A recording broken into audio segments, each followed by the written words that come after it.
Shabbat Shalom. I am angry. I stand here before you on this Shabbat and I am filled with rage. Rage that our planet is burning and flooding. Rage that millions are sick and over 200,000 are dead and our government has turned the other way.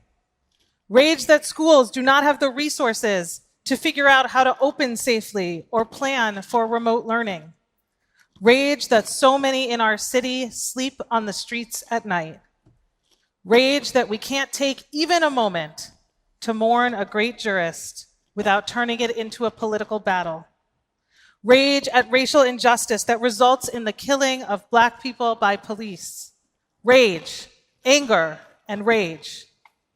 It's probably not what you expected to hear this evening, especially after that beautiful baby naming, but rabbis are taught to give the sermon that we need to hear, and this is where I am. Anger is an emotion that we're told not to have, especially women and people of color. Our anger makes people uncomfortable. We hide our anger in small group texts full of angry emojis, wondering, am I the only one who feels this way? Numerous texts in our tradition warn us about the dangers of anger. We implore God to be slow to anger. Anger is an emotion we apologize for in many of our high holiday confessional prayers. We were angry, we say, and we beat our chests. We will do better. We will be less angry. But I looked at this week's Parsha and I realized that I'm in good company with my anger. Ha'azinu is a farewell poem, but it's not a calm goodbye as Moses fades into the end of his life.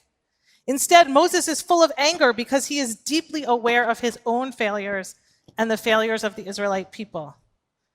God is also quite angry, described in this parsha as incensed, vexed, fire flaring, wreaking vengeance, pestilence, and plague.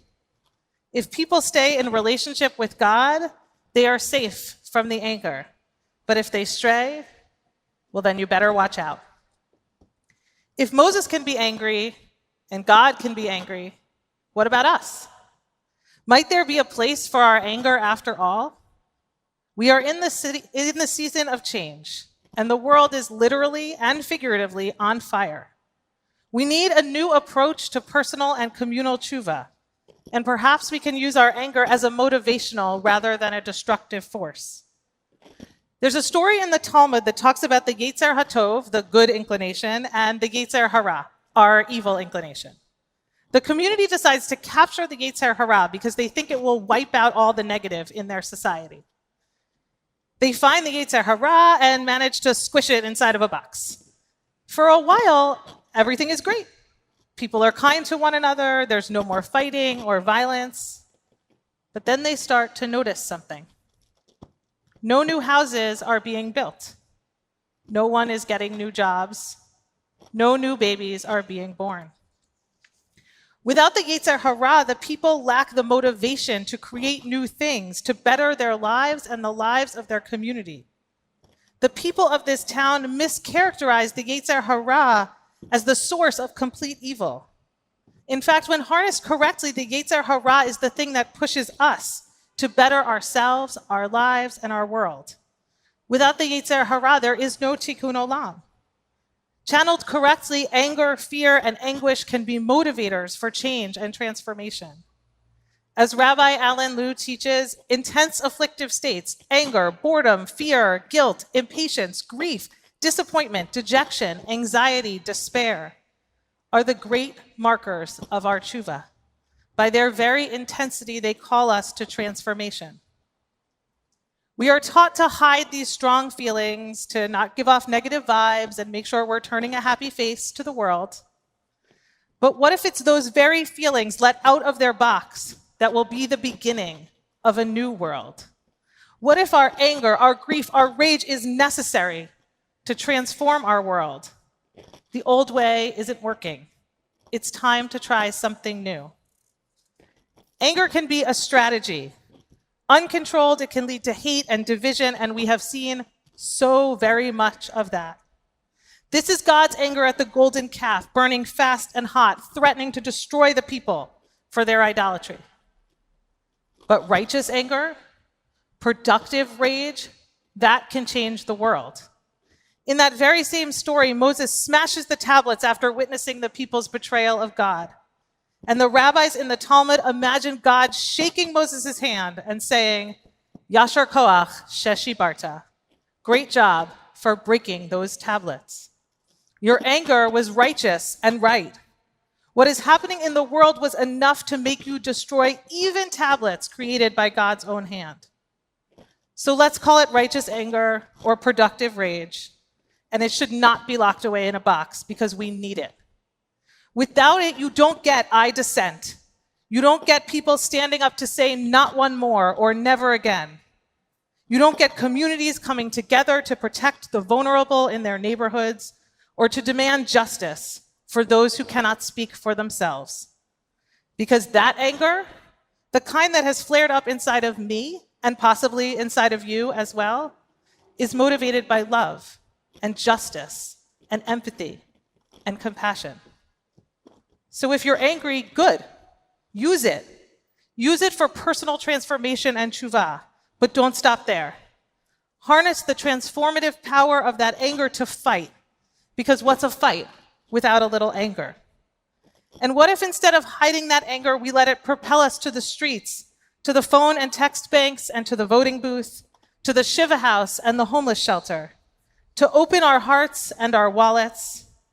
What if anger is the force that lets us look at the world through new eyes and see someone who needs us?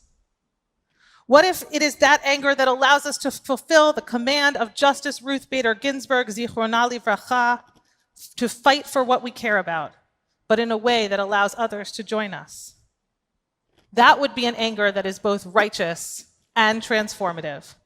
That would be an anger that would cause God to reach out God's hand and say, Yashar koach sheshibarta, great job at breaking the tablets. That would be an anger benefiting the season of tshuva. Activist, writer, and educator Brittany Packnett Cunningham wrote, I choose the discipline of hope over the ease of cynicism. I choose fortitude over fatalism. I choose to be who my ancestors protected and my creator formed. I choose strategy and organizing as the container for my anger. Note well that I didn't say don't choose to be anxious, sad, fearful. Your feelings are your feelings. They are valid. But cynicism is what occurs when our feelings have no direction. I feel all the feels. I have been for weeks, months, years. You can't be living in and through this and not have them.